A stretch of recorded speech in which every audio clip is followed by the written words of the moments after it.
को याद है?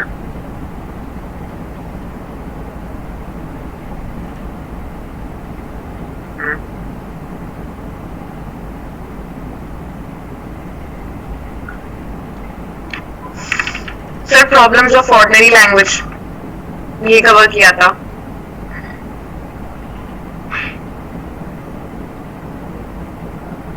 ठीक है, तो अच्छा, तो फिर ये फिर लीगल लैंग्वेज की उस बारे में बात हुई है या नहीं हुई है? स्टार्ट किया था इसको, फिर ऐसा करते हैं, एक काम करते हैं, इसको डायरेक्टली टू लीगल लैंग्वेज के एक्चुअल प्रॉब्लम्स क्या अराइज होते हैं। ये जो यहाँ पे जो बातें लिखी हुई है मोर और लेस ये एक ही तरह की बात कर रहे हैं, जिसको हम वहाँ पे लीगल लैंग्वेज में प्रॉपर जो एक्चुअल प्रॉब्लम्स जो लीगल लैंग्वेज में हम लोग फेस करते हैं वो प्रॉपरली देखेंगे। तो मैं डायरेक्टली उस तरफ जा रहा हूँ। तो द वेरी फर्स्ट थिंग देखिए, अब हमारे पास लीगल लैंग्वेज में, क्योंकि अगेन जैसे कि लास्ट क्लास में बात की हुई है कि कम्युनिकेशन जो है वो आसान से आसान हो, इंटरप्रिटेशन का प्रॉब्लम उस वक्त क्लियर अराइज होती है, और प्रॉब्लम उस वक्त आती है जब सामने वाले को बात समझ में नहीं आए, वेदर वो चीज एक सिंपल लाइन में लिखी हुई हो या वो जो चीज है वो डिटेल में लिखी हो। क्योंकि आप देखेंगे यहाँ पे जो एग्जांपल्स दी गई हैं, इन दोनों में आप देखेंगे कि सिंपल बात भी कंफ्यूजन क्रिएट कर रही है, जैसे कि हमने वो पेन वाली एग्जांपल देखी थी और ग्रैंडफादर वाली एग्जांपल देखी थी, और जो ये बड़ी एक एग्जांपल, एक मिनट मैं यहाँ पे जा रहा हूँ उस एग्जांपल के ऊपर। ये एग्जांपल अगर आप देखेंगे, एग्जांपल आगे भी इन डिफरेंट फॉर्म आएगी, तो ये तो एक जनरल किस्म की एग्जांपल है, लेकिन वहाँ पे एक लीगल तरीके से बताई गई है, तो वहां पे भी ये आएगी। तो लिहाजा आपकी सिंपल बात भी जो है वो इंटरप्रिटेशन का प्रॉब्लम जो है वो आती है, उसमें फिर इंटरप्रेट करने की जरूरत पड़ती है। और एट द सेम टाइम जो है अगर बात कॉम्प्लिकेट करके लिखी हुई है या बात में बहुत ज्यादा डिटेल्स दी हुई है, तो that also gives rise to difficulties. उसमें फिर कम्युनिकेशन गैप आता है और फिर सामने समझ में नहीं आता कि एक्चुअली जो शख्स जिसने लिखा है उसकी उसकी नियत या उसकी इंटेंशन क्या थी। तो इन मेनी केसेस प्रोसेस जो होता है वो बड़ा ही क्लियर और सिंपल होता है, खास तौर पे अगर अगर वर्बली बात की गई है, अगर डायरेक्टली बात कन्वे कर दी गई है एंड स्पीकिंग मोड में बात कन्वे की गई है। लेकिन जब राइटिंग में होता है तो ऑफ कोर्स प्रॉब्लम्स क्रिएट होते हैं उसमें। तो लिहाजा जो हमारे पास चंद प्रॉब्लम्स है, याद रखें ये चंद प्रॉब्लम्स है, ये सारे प्रॉब्लम्स नहीं है, लेकिन ये सिर्फ इस वजह से रखे गए हैं कि आपको ये दिखाया जा सके कि हमारे पास कौन से किस्म के प्रॉब्लम्स जो है वो फेस होते हैं। तो हमारे पास जो पहला मसला है वो है, मैं कंसिस्टेंसी से स्टार्ट करूंगा। यहाँ पर जो है किससे पढ़वाएं आज, देखते हैं कौन है लिस्ट में।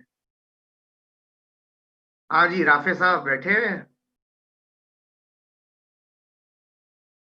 जी सर। जी, कंसिस्टेंसी पढ़ें, क्या कहता है? Consistency. It has been said that each time an idea is expressed in a legal text, it should be expressed the same way. Each time a different idea is expressed, it should be expressed differently. Where comparable ideas are similar in some respects and different in others, their expressions should be correspondingly similar and different. The consistency principle also calls for maintaining parallel sentence or paragraph structure for substantively comparable provisions. Now, what consistency here, और जैसा कि आप examples में भी देखेंगे, consistency refers to the fact कि जब कोई भी चीज एक पर्टिकुलर वे से बताई जा रही है तो वही तरीका throughout the whole text आपको यूज करना है in order to create a simple line of thought, ताकि हर जब रीडर उसको पढ़े तो रीडर को ये बात समझ में आए कि जनाब ये ऊपर भी इसका यही मतलब है और आगे चल के जब भी वो वर्ड दोबारा यूज होगा उसका वही मतलब है।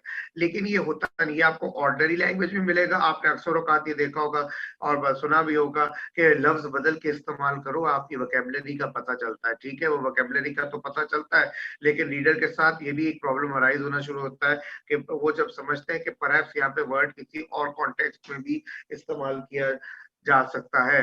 अब जैसे कि अगर आप ये एग्जांपल्स देखें, ये एग्जांपल्स पढ़े राफे।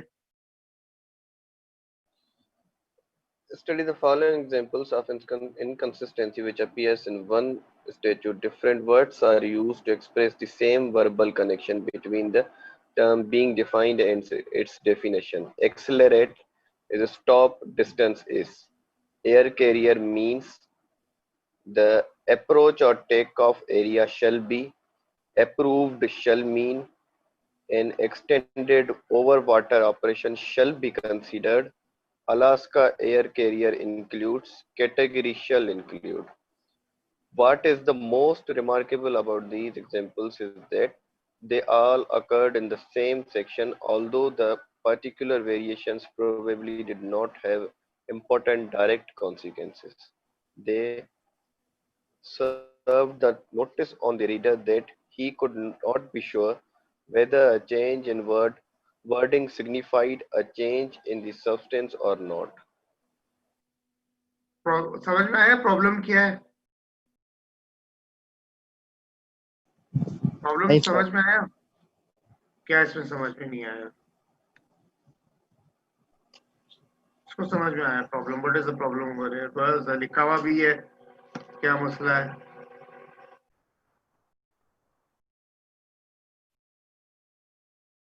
सर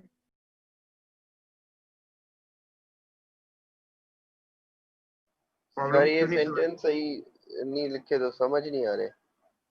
क्या सही नहीं लिखे सेंटेंस? सर ये एक्सेलरेट, स्टॉप, डिस्टेंसेस, ये देखें इधर जो बात यहाँ पे जो हो रही है वो डिफाइन कर रहे हैं ये किसी चीजों को।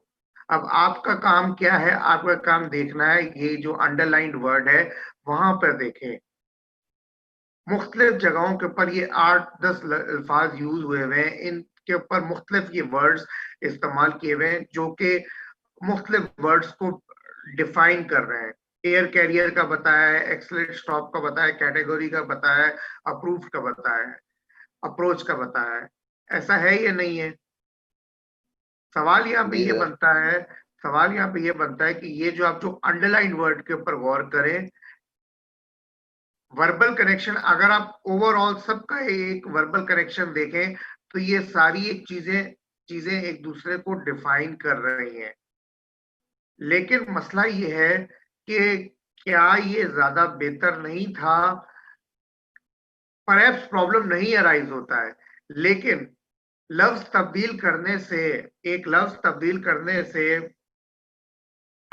क्या आइडिया जो है वो फॉर्म तो आपने तब्दील कर दिया, लेकिन क्या सब्सटेंस में चेंजिंग आई या नहीं आई, ये एक मसला है। परहैप्स किसी जगह के ऊपर नहीं आई चेंजिंग, लेकिन कई जगह पे ऐसा भी मुमकिन हो जाता है कि जहां पर सब्सटेंस में तब्दीली आ जाती है। आपने एक लफ्ज तब्दील किया और वो लफ्ज बेशक दूसरे लफ्जों के साथ सेम वर्बल कनेक्शन एक्सप्रेस कर रहा है, सेम आइडिया तकरीबन एक्सप्रेस कर रहा है, मतलब कि ये चीज किसी चीज को डिफाइन कर रही है, किसी चीज का मतलब बता रही है, लेकिन एक पर्टिकुलर लफ्ज तब्दील करने से क्या हुआ कि वो एक थोड़ा बहुत डिफरेंट आइडिया एक्सप्रेस करने लग गया।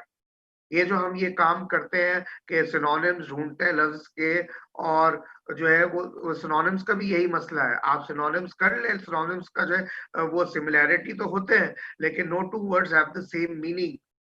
इवन सिनोनिम्स का भी एक मतलब नहीं होता है।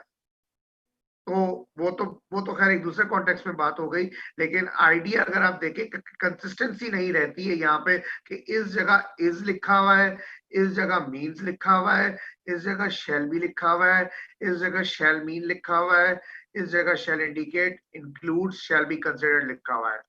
ना आइडिया तो परहैप्स एक ही है और परहैप्स प्रॉब्लम नहीं होती, लेकिन ये लफ्ज जो तब्दील किए हैं आपने, जैसे कि यहाँ पे लिखा हुआ है कि डायरेक्ट कॉन्सिक्वेंसेस बेशक नहीं है, लेकिन reader is now confused or he may be confused whether a change in wording signifies a change in substance or not.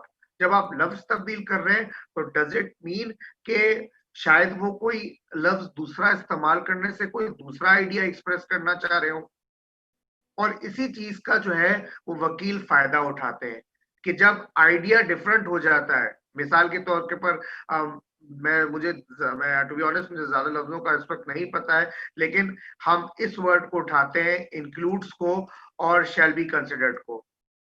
Now शैल और इसको भी, इज को भी।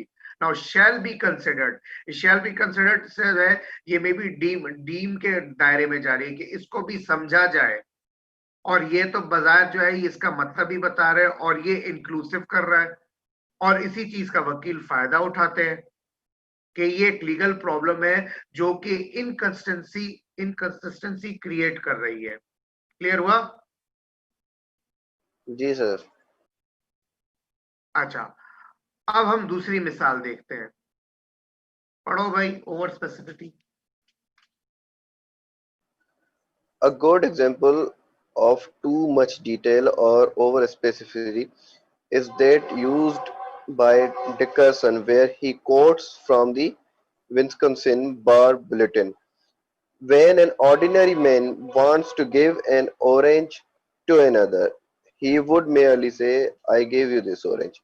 But when a lawyer does it, he says it this way: Know all men by these presents that I hereby give, grant, bargain, sale, purchase, sale, release, convey, transfer, and quit claim all my rights, title, interest, benefit, and use whatever in, of, and concerning this uh, kettle, otherwise known as orange or citrus aurantium, together with all the appurtenances thereto of skin, pulp, pip, rinth, seeds, and juice, to have and to hold the said orange together with its skin, pulp, pip, rind, seeds, and juice for his own use and behalf to himself and his heirs in fee simple, forever free from all liens, encumbrances, easements, limitations, restraints, or conditions whatsoever,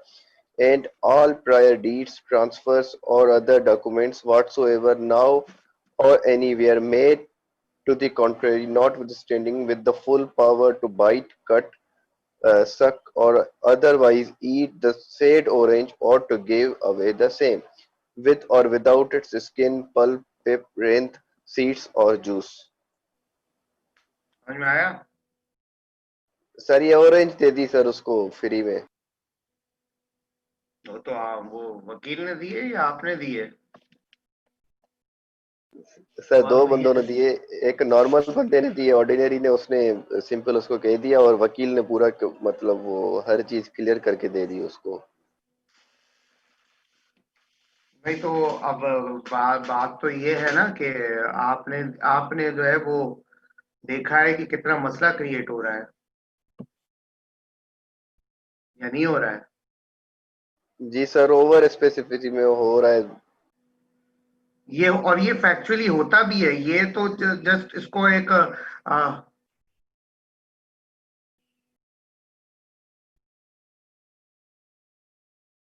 एक minute जी, ये आपको factually नजर भी आएगा होते हुए कि जब डिटेल में इतना हो बात, और इतनी ओवर स्पेसिफिटी, इतनी ज्यादा ओवर स्पेसिफिटी भी अच्छी नहीं है। और ये आपको नजर आएगा लीगल डॉक्यूमेंट्स में, लीगल ड्राफ्टिंग में वो भी आ जाता है पार्ट में, और लीगल डॉक्यूमेंट्स में भी आपको नजर आएगा, इवन स्टैट्यूट्स में भी नजर आएगा कि ख्वामखा का जहां पे, यहाँ पे क्या बात हो रही है कि जहां पे पूरा का पूरा मामला एक लफ्ज या एक वर्ड से सॉल्व होना है, वहां अननेसेसरी डिटेल देकर मामला को कॉम्प्लिकेट किया गया है।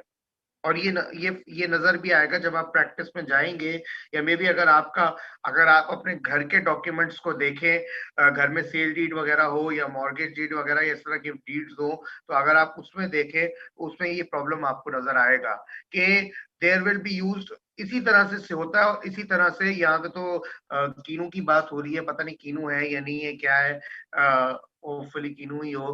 तो बहरहाल जो है, कहने का मकसद ये है कि आप अगर डॉक्यूमेंट्स देखें अपने घर के, जो लोग इस पर घर में मौजूद हैं डॉक्यूमेंट्स तक देख सकते हैं अपने, तो वो देखें तो इस तरह की लैंग्वेज यूज हुई हुई होती है। और जितना ज्यादा आप डिटेल देंगे उतना ज्यादा it will give rise to problems, it will give rise to ambiguities, क्योंकि फिर यहाँ पे हर एक लफ्ज का अपना एक मतलब है, और जिस कॉन्टेक्स्ट में वो इस्तेमाल हुआ है वहां पे it gives a different shade of meaning. समझ में आई बात? Yes, sir. बस ये इधर लिखा हुआ है। तो आ, ये पढ़ लें तो लास्ट लाइनें। One may consider this as lawyers being over precise and specific in their expressions, and this leads to the problems in the field of comprehension and in the interpretation. ठीक है। अच्छा। हम्म, और कौन सा प्रॉब्लम है?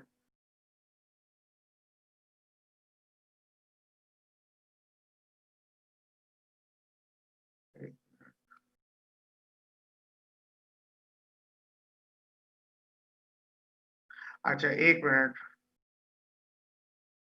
ये दो प्रॉब्लम्स हैं, ये साथ में मैं करेंगे। पहले यहाँ से देख लेते हैं ब्रेविटी को। जी। Brevity is a virtue when it saves the reader's time and patience, not when it costs him both. Wordiness is a natural enemy of the clarity. The language simplification process frequently turns up shorter ways of the saying things.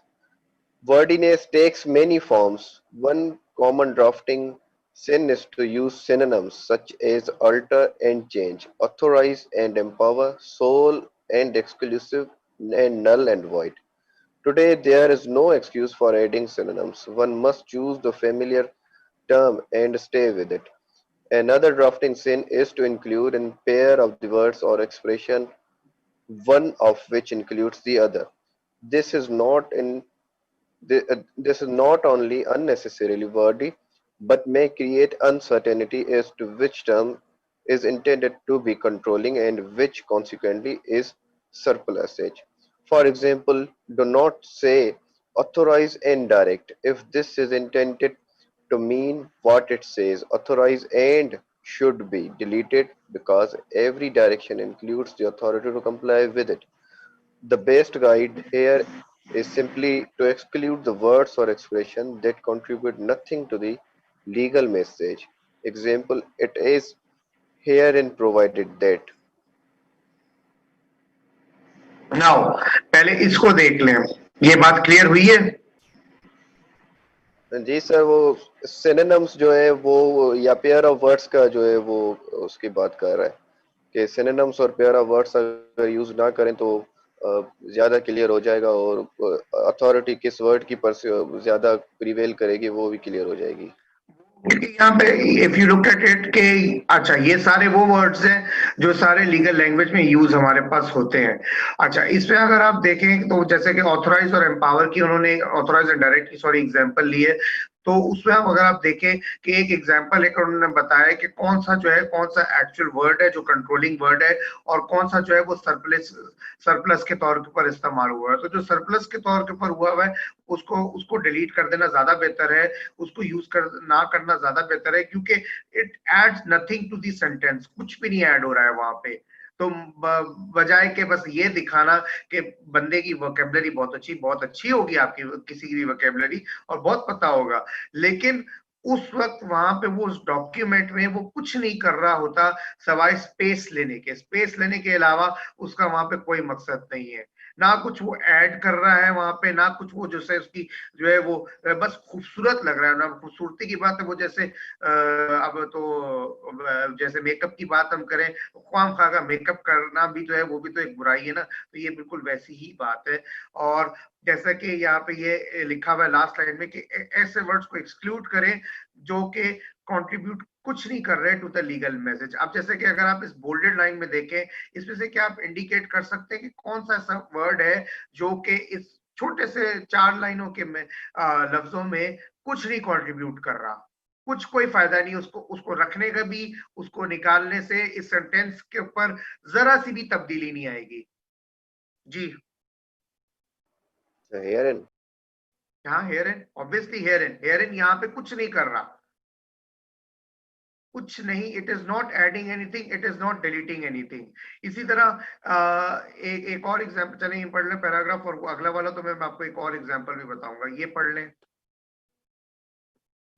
In many cases, it may prove vital to explain complex concepts fully and precisely. The objective is to provide people with as complete a picture as possible, but in a simplified manner. Consider the following examples of the wordiness.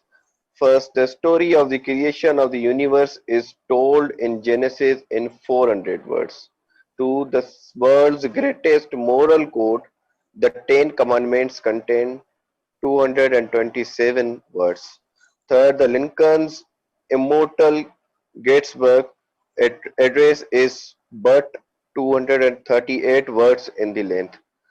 Fourth, the Declaration of the Independence required only 1,821 words to set up a new concept of freedom. Fifth, but the Office of the Price Administration is credited with using 2,800 words in announcing a reduction in the prices of the cabbage seed. Now ये यहाँ पर again wordiness की examples इन 5 जुमलों में है, क्योंकि ये 5 जुमले अगर कोई शख्स चाहे, now of course these are sentences of ordinary language, लेकिन यही प्रॉब्लम लीगल लैंग्वेज में भी है कि अगर कोई चाहे तो इन लफ्जों को सिंपल से सिंपल तरीके से और सिंपली इनको एक सिंपल कॉन्सेप्ट में एक्सप्लेन भी कर सकता है, लेकिन आपने देखा है कि यहाँ पे मुख्तलिफ तरीकों से लिखा हुआ है, और वहां पर some words are there, they are not adding anything to the sentence, सिर्फ वहां पे वो जगह घेर रहे हैं। और अगर आपके ऊपर कोई वर्ड लिमिट हो तो आप देखिएगा कि अगर कुछ जैसे वर्ड लिमिट सेट की भी होती है तो हर बंदा फिर करेगा कि यहाँ पे वो वर्ड्स को चेंज करके इसको with in the word limit लाने की कोशिश करेंगे। क्लियर हुआ ये? जी सर। ठीक है, इसके साथ हम अगला वाला भी देख लेते हैं जो जो इसका जो है रिडंडेंट मॉडिफायर्स का है, क्योंकि वो इसके साथ डायरेक्टली रिलेटेड है ये कॉन्सेप्ट। जी पढ़ें। Redundant modifiers. Some words require no modification as they are capable of standing on their own. A redundant modifier uses an adjective or adverb that simply restates the word it modifies and adds nothing. These redundant phrases have worked their way into a written and verbal communication. Consider the following examples. First, obtain prior approval before. Second, surviving widow. Third, true facts. Fourth, written statement. Fifth, close proximity. Sixth, final conclusion. False pretense, unexpected emergency, new beginning, and tuna fish. Now एक आध example जो है वो common language के, लेकिन mostly हमारे legal languages की भी है। अच्छा, नाउ इसमें पॉइंट आउट करें कि आपको प्रॉब्लम समझ में आया, प्रॉब्लम क्या है यहाँ पर? अगेन ये उसी पिछला जो है उसी के कॉन्टेक्स्ट में आगे इस चीज को देख रहे हैं कि वर्ड्स यहाँ पे सिर्फ जगह घेर रहे हैं, they are not modifying anything, they are not changing anything, सिर्फ वहां पे जगह घेरी हुई है। तो यहाँ पे क्या आप पॉइंट आउट कर सकते हैं कि कौन सा रिडंडेंट वर्ड है for the sake of this sentence या जिस पर्टिकुलर 4 वर्ड्स के लिए? जी sir, approval before, prior approval before जो है, या तो वो प्रायर अप्रूवल लिख दें या अप्रूवल बिफोर लिख दें। जैसे प्रायर या बिफोर की तो सेम ही हो रही है, काट दे तो कोई फर्क नहीं पड़ेगा अगर इन दोनों में से कोई एक। देखिए यहाँ पे जो जो है यहाँ पे आपके अलावा कोई और भी बैठा हुआ है क्लास में, ये सारे सो रहे हैं? Sir Few surviving facts. Window में से सर सर्वाइविंग अगर काट दिया जाए, क्योंकि विडो तो वैसे अगर है तो जिंदा ही है सर, तभी तो विडो है। सर सही जहाँ है। पे यहाँ पे ट्यू टू Few थर्ड में facts. ट्यू फैक्ट, ट्यू को हटा दें हाँ, आप सर, फैक्ट तो फैक्ट सर, ट्यू जो है फैक्ट्स यहाँ आर पे ऑलवेज थर्ड। ट्रू। बिल्कुल, facts yes are sir, always true. Sir instrument में रिटर्न। सही है। प्रोक्सिमिटी Final का कर मतलब clear. भी सर क्लोज होता है, क्लोज को हटा दिया जाए तो अच्छा है। सर 8 में है अनएक्सपेक्टेड इमरजेंसी, इमरजेंसी होती है अनएक्सपेक्टेड है सर। सही। और सिक्स्थ का बताएं। सर कंक्लूजन सर वैसे ही कंक्लूजन फाइनल या होता है, फाइनल तो दोनों फाइनल सेम ही वर्ड। दोनों एक फाइनल ही है काट सर, देना फाइनल चाहिए। और कंक्लूजन, फाइनल काट दें। सही। और आगे 9वें और 10वें सर में। टूना फिश में से फिश काट दें, टूना भी फिश ही होती है वैसे। सर 9 में न्यू है पिकनिक न्यू में से बिगनिंग, सर, पिकनिक तो हर चीज की न्यू न्यू ही हटा दें होती है, सर। शुरुआती होती है, न्यू हाँ, हटा देना चाहिए। और बिगनिंग हो 7th। जाएगा सर, फॉल्स। बिल्कुल। प्रीटेंस का मतलब भी सर यही होता है कि बहाने बनाना, प्रिटेंस, फाल्स तो जी।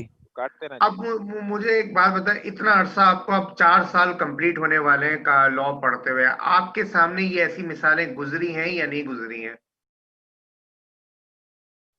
हुई है सर। देखिए, अगर आपने इन 4 सालों में कोई लीगल डॉक्यूमेंट का या इवन स्टैट्यूटरी जो इंस्ट्रूमेंट्स है उनका मुताला किया है, ऑफ कोर्स स्टैट्यूटरी इंस्ट्रूमेंट्स, यहाँ पे ही मैंने एक रिडंडेंट मॉडिफायर लगाया क्योंकि statutes are always written, oral तो होता नहीं है। तो जो है होपफुली आपके सामने, जहां तक मैं समझता हूं कि आपको ये एग्जांपल्स नजर आई होंगी लाजमी। अब ये जो एग्जांपल्स हैं, अगर आप इनको देखें और पिछली जो हमने अभी बात देखी है, ये कुछ नहीं हो रहा है यहाँ पे सवाए जगह घेरने के, सवाए एक वर्ड एक्स्ट्रा वहां पे एक वर्ड लगाने के। और जिधर वो वर्ड लिमिट वाली बात आएगी, जिधर कोई कहेगा शख्स कि you have a word limit, आपको इतने वर्ड्स पे काम करना है, तो फिर वो इसी तरह ही वर्ड लिमिट कम होती है कि वो देखते हैं कि कहाँ पे वर्ड को वो मॉडल ऐसा वर्ड यूज हो रहा है which is just taking up space, कुछ नहीं वहां पे वो कर रहा, तो फिर उस वर्ड को वो हटा देते हैं। These are all redundant phrases, और अगर इनको आधा भी कर दिया जाए तो आपका वर्ड स्पेस भी बचेगा। और जब आप ड्राफ्टिंग में अगर हम अभी चले जाएं वो कन्वेंसिंग प्लीडिंग वाली क्लास की तरफ, और अगर आपको याद हो या आप वो एप्लीकेशन उठाकर देख लें, तो हालांकि वहां पे लिखा हुआ है बड़े, और इवन सीपीसी भी बार बार ये बात करता है कि प्रोलेक्सिटी होनी चाहिए और सिंपल और छोटा मोटा प्रिसाइज और कंसाइज इस तरह की लिखी हुई होती है, लेकिन प्रैक्टिकली स्पीकिंग वो होता नहीं है। बहुत कोशिश करते हैं लोग करने की, लेकिन इन मेनी प्लेसेस या तो वो कर नहीं पाते, ये भी आपको नजर आएगा, या डेलिबरेटली नहीं किया जाता है। तो उसके पीछे क्या वजूहत है वो एक डिफरेंट कहानी है, वो एक अलग कहानी है। लेकिन ये है कि बहरहाल ये हमारी प्रॉब्लम है लीगल लैंग्वेज में, जो कि देती है राइज टू प्रॉब्लम, एम्बिग्विटी का मसला आता है, और वो प्रॉब्लम आपके कन्वेंसिंग साइड, लीगल ड्राफ्टिंग के इस साइड में भी है, और वो आपके जब आप ये कानून साजी को करते हैं और उसमें देखते हैं, तो उसमें भी ये प्रॉब्लम अराइज होता है, क्योंकि at the end of the day जब आप बैठे हैं एज अ कोर्ट, तो आप एज अ कोर्ट स्टैट्यूट्स को भी इंटरप्रेट कर रहे हैं, आप एज अ कोर्ट डॉक्यूमेंट्स को भी इंटरप्रेट कर रहे हैं। समझ में आई बात? जी सर। सो अच्छा, अब हमारे पास 3.5 मिनट बचे हैं, तो हम इस 3.5 मिनट में हम लोग जाएंगे एम्बिग्विटी की तरफ, और एक और प्रॉब्लम रह गया है, तो एक दो और रह गए, तो उसको कर लेंगे, फिर इंशाल्लाह ताला नेक्स्ट क्लास में मुलाकात होगी। तो या करें क्या, बताएं क्या करना है? सर इन 3 मिनट में नहीं हो पाएगा सर ये इतना अच्छा। चलो सही है, ये भी सही है, अजहर की बात सही है। चलो ठीक है, फिर नेक्स्ट क्लास में हम इसको देख लेते हैं, क्योंकि ये जरा एम्बिग्विटी वाला जरा बड़ा है, तो इसको नेक्स्ट क्लास में देख लेंगे, ठीक है? जी सर, जी thank you sir. Attendance sir. हाँ, आप लगाएं। है